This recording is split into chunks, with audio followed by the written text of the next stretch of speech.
Hello everyone and welcome to another episode of Xaereth Prevails, a Grand Arena story. First off, as always, thank you so much to my patrons for all of the support. You guys are awesome. Really appreciate it. Today we're in match 2 of our second group in Championship 7. We are currently undefeated, facing a dude named Will Kirst. I don't know. Hard to say how to pronounce his name. But all I know is that you can say cursed with it. He's got a really great lifetime banner score. I'm undefeated so far, so hoping to go, or just remain undefeated, of course. Looking at his mods, or rather at relics, he has me beat on all the major relics. He definitely has more tier 7, 6, and 5 relics than me. So good on him, I suppose. We have about the same number of Zetas. I have him beat significantly in the gear department. I have way more gear than him. Mods, I do have the advantage, though not an insurmountable one by any stretch.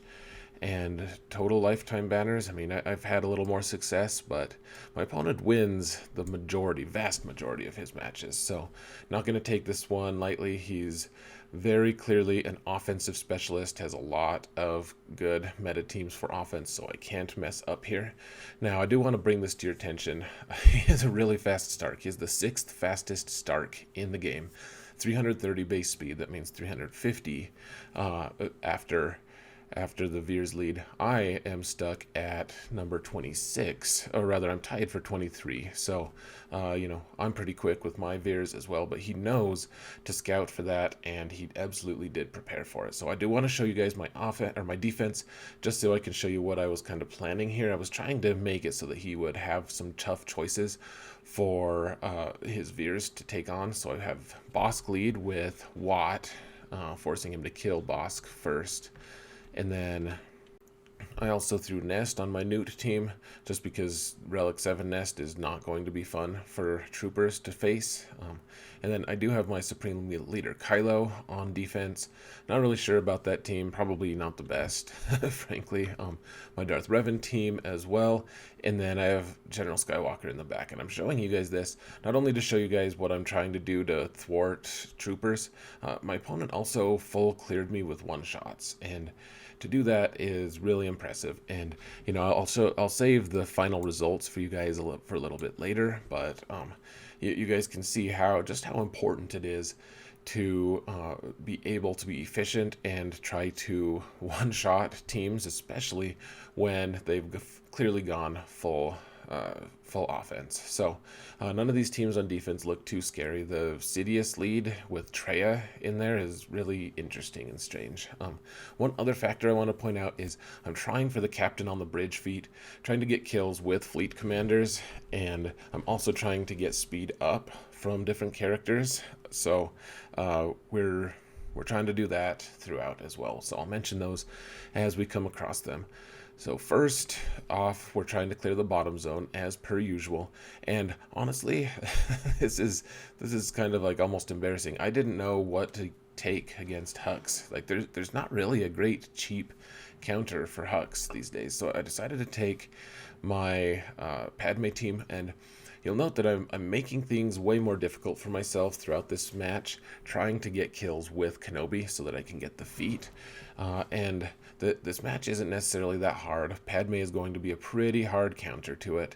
We're trying to take out Hux first because he's annoying. He gives a lot of things to his guys. He's a great facilitator, and we just want him gone. Next, First Order officer needs to go, and so we took him out. And now we're just kind of stuck. We're trying to get Kenobi kills if possible, which means I need to either build up my courage or something with Kenobi. So I'm leaving Executioner because of that. I want Kenobi to be able to one-shot Executioner, and that's absolutely not what I would do. I'm not going to link this on my spreadsheet, my counter spreadsheet, for instance, just because that's not the right move to make the majority of the time. I want to be able to get the fleet commander kill, though, so that's what I'm going for. I'm just trying to build up courage, and I'm clearly not. It's just taking a long time, and so unfortunately, this this just keeps going for a while. And Kylo Ren Unmasked is not super resilient under a Hux lead, just because his lead, if he's under his lead, he's regenerating health and protection for every status effect change. And here he's not doing that. He's just gaining plus. He's healing 8% of his health every time I hit him, which is still decent, but definitely not the overpowered madness that it has been in the past, or when he was the lead. So here he's like almost dead, real close to it, has healing immunity on him, and I'm like, oh good, I can maybe just I'll just take him out with Kenobi when I can, and trying not to one-shot this executioner here with anyone. So instead I blundered and used Ahsoka to kill Kylo Ren, so that was foolish of me. And now you can see that Kenobi can go here, and he couldn't even one-shot Executioner even with some stacks of courage. So then Shaak Ti called Kenobi in to assist, and of course Ahsoka helped assist, and Ahsoka actually got the kill. So 0 kills, dropped a few banners just for that. Really foolish, frustrating turn of events, and no closer to beating that feat. Next up, we're trying to take out this Grievous squad, and it's pretty low gear. Thought I could take Nightsisters here. It does have BB-8 in it. I've never lost this match, actually. It's come close a few times, but I've never lost it. And I was pretty confident this is the best my DACA has ever been. And one thing I will point out, they have a ton of really low gear characters, like 3 gear 12 characters on this team, and then General Grievous is like pretty close to max for a Grievous. So one thing you want to be careful about in this particular matchup is you really want to avoid killing a ton of characters, like chain killing them. Basically you kill B2 and then you kill Magna Guard, you kill BB-8, all 3 in a row, and then you're just kind of screwed because General Grievous gets a ton of AoEs off all in a row and just kills your whole team. And you obviously want to avoid that if you can. And so you can see BB-8 is close to death, B2 is close to death, and everyone else is doing okay. So figured my Asajj could maybe get the twofer with the AoE there, kill 2 characters at once, but instead, yeah, that I just got demolished. So I actually for a second had a ray of hope.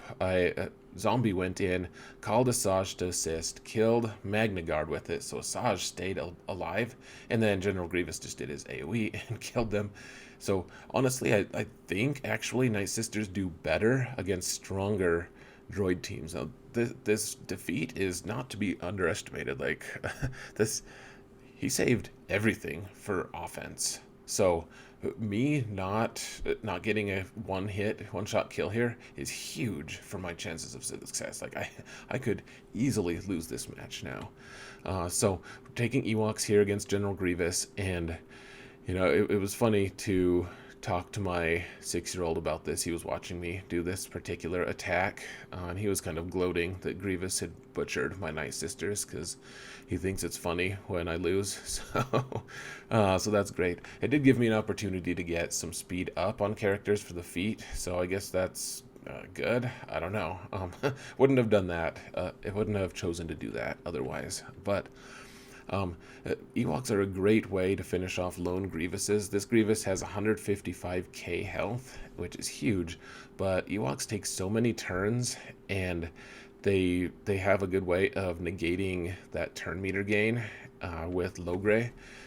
You eventually you can kill Grievous a lot of times without him even touching you at all. If he does get like 2 AoEs off, usually that's the end of the furballs, unless they have higher relics or something. Mine are only gear 12. They're not amazingly modded. I do have decent mods on them. I try to use decent mods on every team that I might use, and Ewoks are absolutely a great desperation team. But if you've watched all my videos, or a lot of them, I don't break out Ewoks too often. I don't get to that point too often. So anyways, eventually he did get one hit on Wicket, took me down a little bit, and then for a little bit I was made nervous because the part of the house I was in just doesn't get the greatest connection from the Wi-Fi, and so I stood up and walked over, like almost sprinted over, made sure that my connection was good, got 39 banners. Phew. Okay, so 39 banners, not the best, obviously, but we did get the clear here, and we can see what's in the back. Hopefully it's not General Skywalker and Darth Revan or some asinine BS.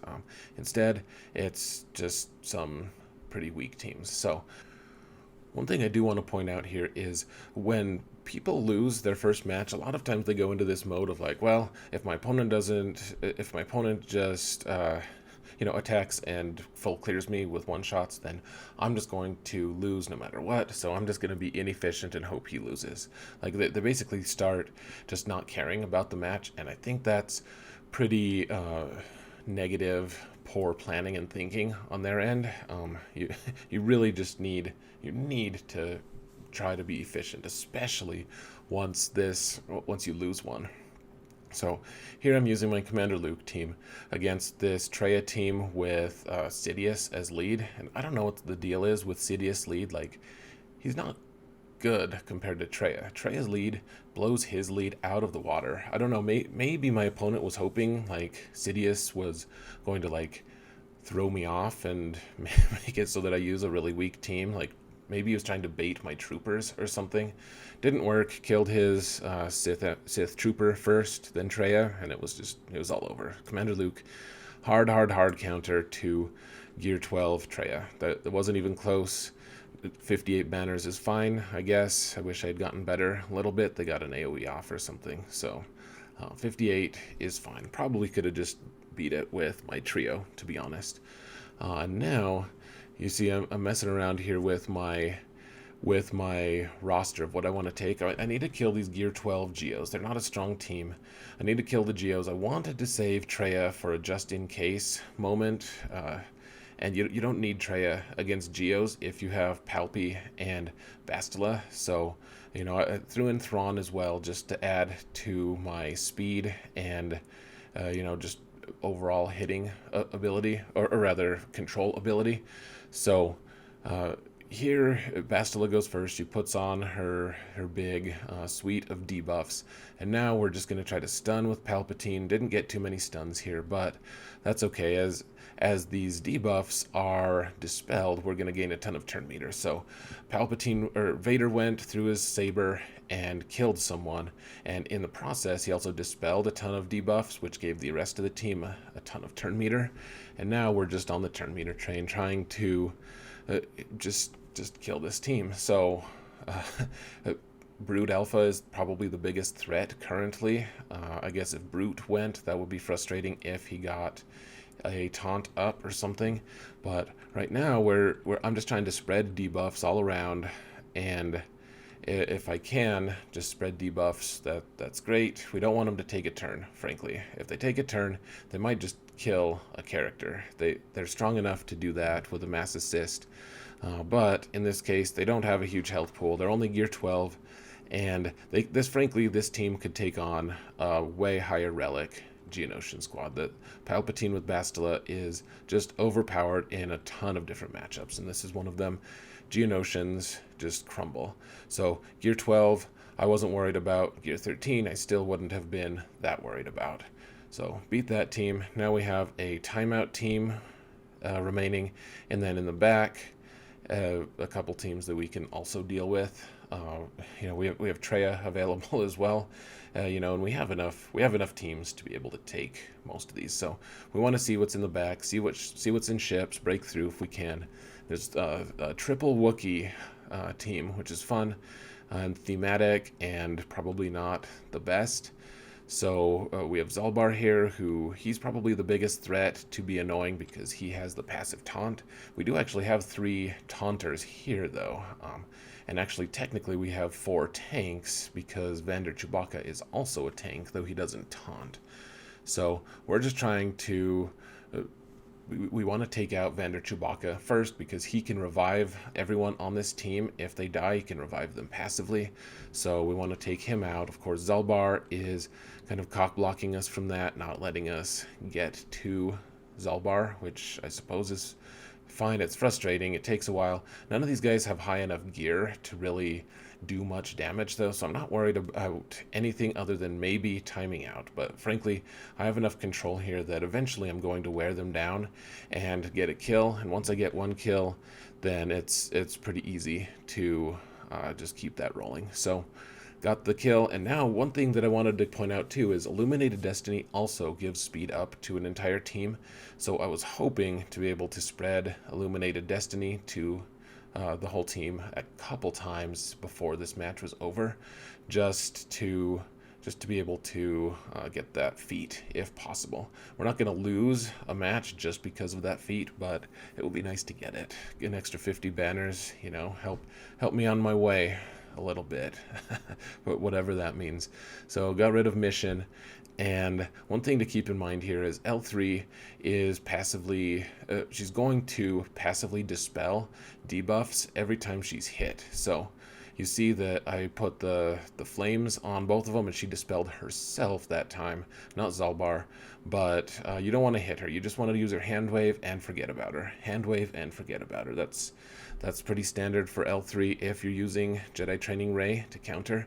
And I already have full health and protection here because New Finn throws his grenade and heals the whole team's protection. It's pretty magical. And here I did get Illuminated Destiny off, so everyone's got a little bit of speed up, I guess. I still didn't have the feat done yet, so I did have Jedi Revan this time and decided to take this team against the squad with Nest because Jedi Training Ray does well. Jedi Training Ray does well against Nest, but that's not actually relevant. What is relevant is Jedi Knight Revan taking out Nest. So the first thing you want to do, sometimes with this squad I like to use the Saber Throw to get Grandmaster Yoda Master's Training right away. You use the Throw to give Hermit Yoda a turn, who gives Master's Training to Yoda. But in this case, you just want to take out Dooku because his counters can be so super frustrating. And now we try to get an early hit in against this Nest. Nest is modded pretty well. She's fast. She's hard to take out. So we want to get a hit in early. Eventually, we want her to take another turn, and then we can just take her out a second time. One thing that I will note as well, my Grandmaster Yoda didn't go until Bastila had given him her suite of buffs, because you guessed it, she also hands out speed up, and therefore he's able to pass out that buff to everyone, giving me another 7 speed ups. So just trying to make sure that happens. Killed Newt here for the second time, got the dispel, or got the stun on Droidica so that he couldn't take a turn, which was good timing because he did then take a turn and come out of hiding.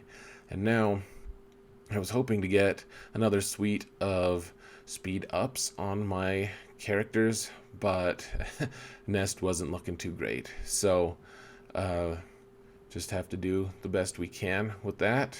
Just trying to pay everything, trying to discover which characters have protection missing, and it's hard because they have the protection up buff. So apparently I missed someone. 59 banners. Probably should have been paying better attention to get that 60th banner, but I guess I'll take it. I mean, Newt is pretty good at extorting an extra banner or two off of people. And we are already at the final ground squad. None of these squads have been good, which means he has so much for offense right now. He has Skywalker and Jedi Revan and Darth Revan and Padme and Commander Luke. He doesn't have Trai, but he has a ton of really strong squads. He has his Imperial Troopers.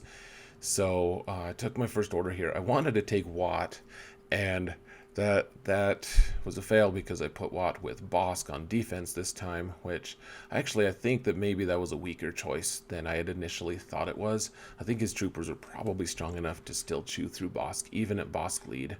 So I don't know. Well, it'll be interesting to see the history when it comes out, to see if he used troopers or if I stalled him out. One way or another, he did get one shots on everyone, like I said.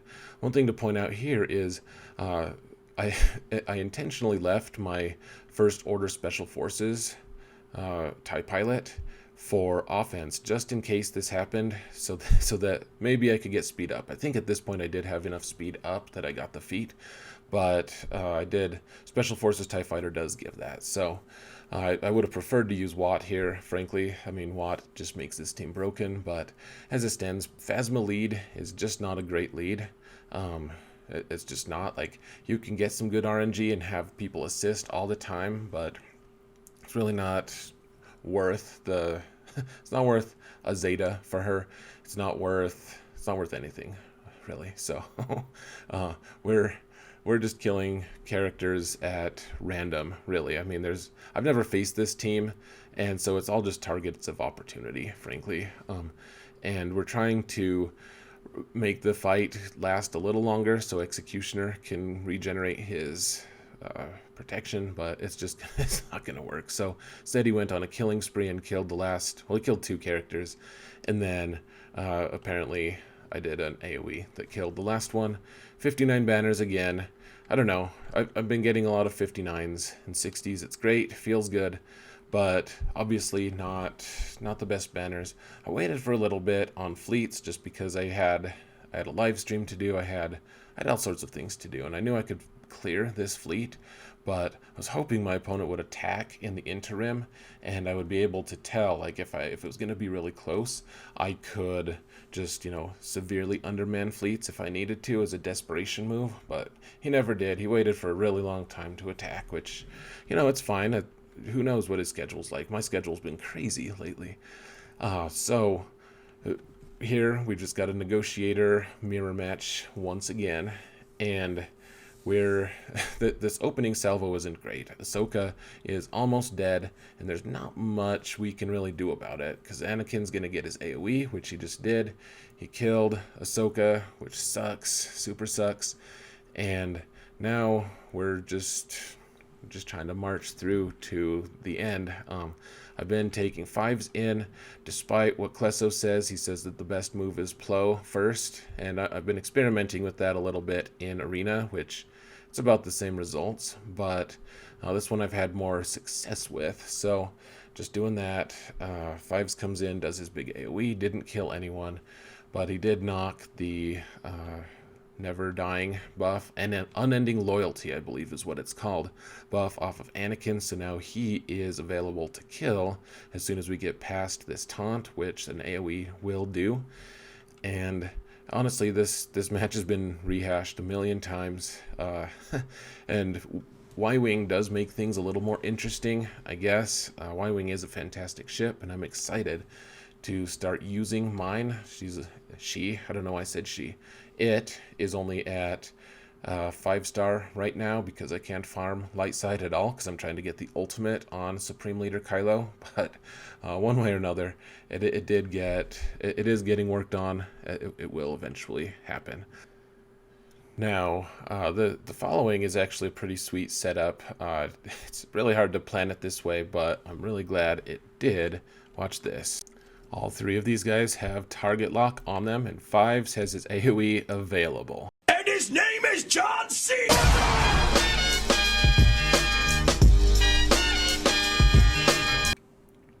And after losing Ahsoka, we still got 62 banners, and I did get the full clear. Not that that was super challenging. I did stumble a little bit. 1905 is not a wonderful score, though, with all of those great offensive options available. So my opponent did make me wait for a while. You can see all my attacks were finished within 11 hours of the start, and whatever. So I did get the need for speed thing. I didn't get the captain on the bridge. I didn't even get 1 kill from that. So frustrating. Hopefully I can do that next round. We'll see. My opponent is really tough. So here's the board right before my opponent's attacks. And here's the board after. So really close, but I ended up winning from efficiency, even though I had failed an attack. 1902 to 1905. Pretty lucky on my end. I did have 1 extra really good character that my opponent didn't have, so that's absolutely a factor here, obviously. And I think I just got lucky, honestly. I didn't get cocky. I didn't try anything that I normally wouldn't have, but I just, I don't know. I had the advantage and I won, so I'm glad I did. Of course, I want to win. Need to handle that Grievous plus BB-8 thing a little bit better. And it'll be interesting to see where my opponent dropped banners, because they did full clear me with one-shots. I don't know what they used. I had Skywalker waiting behind. I don't know. We'll see. So, like I said, got the win here, and we're into the finals. My finals is against someone who is really strong. Don't want to give spoilers away, and have them tell their guild or something like that so that they can prep. But going to be a really tough one. My opponent does have a Relic 7 Supreme Leader Kylo of their own. They are in one of the top PvP guilds. It's just going to be a very rough match. They go really heavy on defense. So we'll see how it goes. My defenses are set, and I'm at like number 42 right now as of the current recording of this. So that's a fantastic result right now, but I don't know if I'll survive. We'll see. They'll set like 5 meta teams, so gonna be rough. Anyways, folks, I'm gonna let you go here, and hopefully next time you won't hear the humming of my computer in the background. I'll have it upgraded, but next time you also might just hear it on my phone, because I might not have the computer up and running to actually make this video yet. So anyways, now I'll actually make good on my threat of letting you go and just say, if you like the video, I would appreciate a like. Please, I would appreciate it. It does help the channel a lot. And if you haven't subbed, I would really appreciate that as well. So thank you all so much for watching, and remember that in all things, Xaereth prevails.